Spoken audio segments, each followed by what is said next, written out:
wabarakatuh. Selamat pagi anak-anak, bagaimana kabar kalian hari ini? Bu Silvi doakan semoga anak-anakku semua selalu diberikan perlindungan dan kesehatan oleh Allah Subhanahu wa Ta'ala. Allahumma amin. Ya, pada kesempatan hari ini, seperti di judulnya tadi, kita akan belajar mengenai matematika materi bangun ruang. Sebelumnya, Bu Silvi tanya, ada yang sudah tahu bangun ruang itu apa? Ya, bisa lebih jelaskan terlebih dahulu ya. Bangun ruang itu adalah bangun matematika yang memiliki isi atau volume. Nah, bangun ruang sendiri ada beberapa bentuk. Tetapi di sini Bu Silvi hanya akan menjelaskan 5 bangun ruang. Yaitu yang pertama ada balok, kemudian ada kubus, kemudian ada lagi bola, kemudian ada lagi tabung, dan yang terakhir Bu Silvi akan menjelaskan bangun ruang berbentuk kerucut. Iya. Nah, kita mulai dari yang pertama, yaitu bangun ruang berbentuk balok. Ya. Bisa perhatikan di sini, ini adalah bangun ruang berbentuk balok. Bangun ruang berbentuk balok sendiri itu memiliki ciri-ciri, yaitu sisi yang berhadapan, ukuran dan besarnya itu sama. Kalian bisa perhatikan di sini antara sisi kanan dengan sisi kiri, kemudian sisi depan dan sisi belakang, dan sisi atas dengan sisi bawah itu memiliki ukuran yang sama besar. Nah, kemudian untuk contoh benda berbentuk balok yaitu yang pertama ada kotak pensil, kemudian ada lagi penghapus, dan ada juga lemari. Sekarang kita lanjut ke bangun ruang yang kedua, yaitu bangun ruang kubus.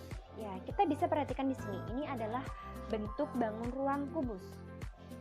Kalau tadi balok itu mempunyai ciri-ciri yaitu sisi yang berhadapan itu ukurannya sama besar. Nah, untuk bentuk bangun ruang balok ini semua sisinya itu memiliki ukuran yang sama. Kemudian contoh bangun ruang kubus itu seperti dadu, kemudian ada juga kotak kado. Kemudian bangun ruang yang ketiga yaitu tabung. Ya, tabung bentuknya seperti ini. Ciri-ciri bangun ruang tabung yaitu memiliki alas dan juga tutup yang bentuknya sama, yaitu berbentuk apa? Ya, betul sekali, berbentuk lingkaran.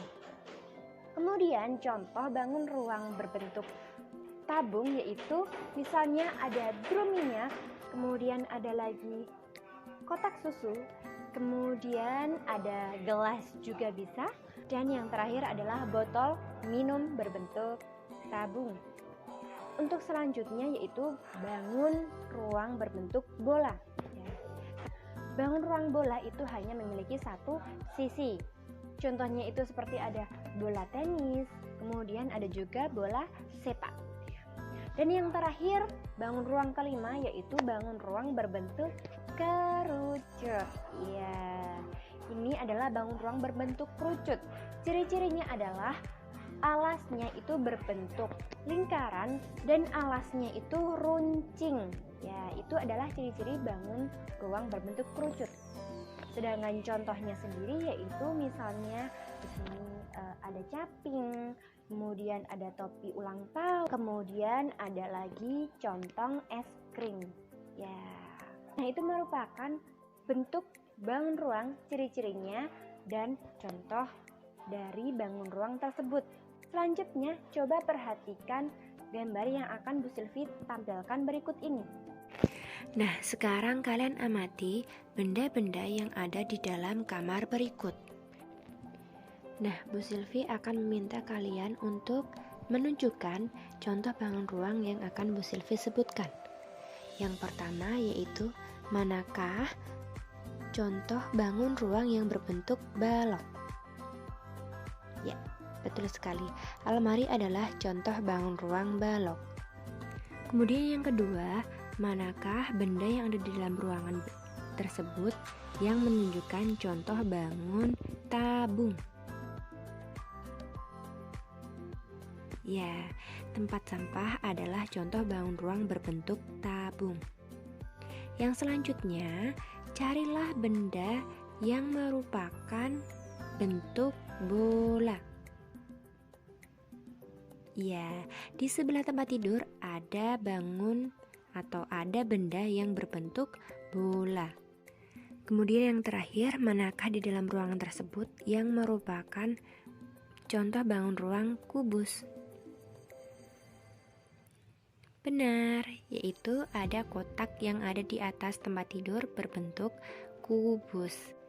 Hebat sekali, kalian sudah dapat menunjukkan contoh bangun ruang yang ada di dalam ruangan tersebut. Nah, dengan penjelasan di depan tadi, kemudian tadi juga ada latihan, kalian pasti sudah paham ya bentuk-bentuk bangun ruang beserta contohnya dan juga ciri-ciri dari setiap bangun ruang.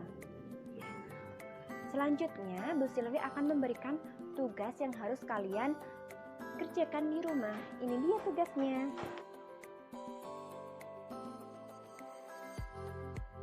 Nah, bagaimana pembelajaran hari ini? Menyenangkan ya?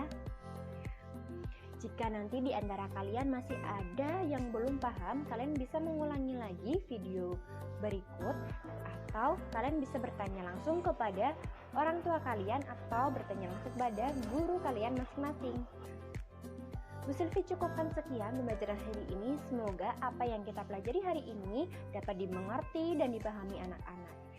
Wassalamualaikum warahmatullahi wabarakatuh.